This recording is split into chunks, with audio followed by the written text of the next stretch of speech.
نحمده ونصلي على رسوله الكريم اما بعد فاعوذ بالله من الشيطان الرجيم بسم الله الرحمن الرحيم رب اشرح لي صدري ويسر لي امري واحلل عقدة من لساني يفقهوا قولي۔ اور حضرت صوبان سے مروی ہے رسول اللہ صلی اللہ علیہ وسلم نے فرمایا قدر اور قضا کو کوئی چیز رد نہیں کر سکتی سوائے دعا کے، یعنی تقدیر، دعا سے تقدیر کا علاج بھی ہو جاتا ہے۔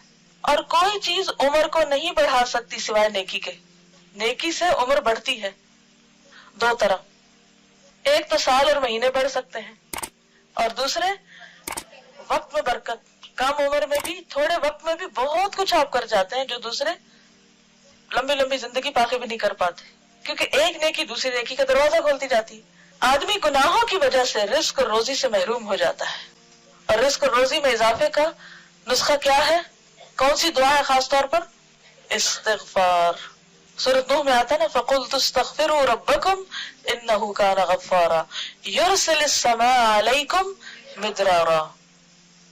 تو بارشیں برسے تو کیا ہوتا ہے پھر؟ خوب رزق میں اضافہ ہوتا ہے، زیادہ چیزیں اگتی ہیں، زیادہ رسیلی ہوتی ہیں، زیادہ فائدہ مند ہوتی ہیں۔ تو یہ کس کی برکت سے ہوتا ہے؟ استغفار۔ کس نے کہا یہ؟ اللہ تعالیٰ نے۔ وَيُمْدِدْكُمْ بِأَمْوَالٍ وَبَنِينَ۔ استغفار کے اور کیا فائدے؟ مال اور بیٹے۔ وَيَجْعَلْ لَكُمْ أَنْهَارًا۔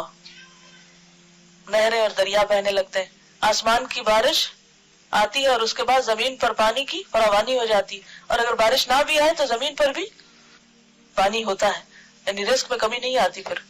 تو یجعل لکم انہارا، تمہارے لیے نہریں بن جائیں گی، لیکن ضروری ہے کہ کیا کرتے رہے ہم؟ استغفار، استغفار نہیں، استغفار۔ اب استغفر اللہ نہیں پڑھنا، استغفر اللہ پڑھتے ہیں، نام اس کا استغفار ہے۔ آدمی گناہوں کی وجہ سے رزق اور روزی سے محروم ہو جاتا ہے، نعمتوں سے محرومی ہو جاتی ہے۔ گناہ روزی کو تباہ کر دیتا ہے، گناہ روزی کو تباہ کر دیتا ہے۔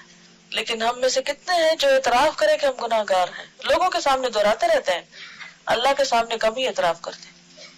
تو سچے دل سے استغفار کیجئے۔ جزاکم اللہ خیرا۔ سبحانک اللہم و بحمدک، نشہد ان لا الہ الا انت، نستغفرک و نتوب الیک۔ السلام علیکم و رحمۃ اللہ وبرکاتہ۔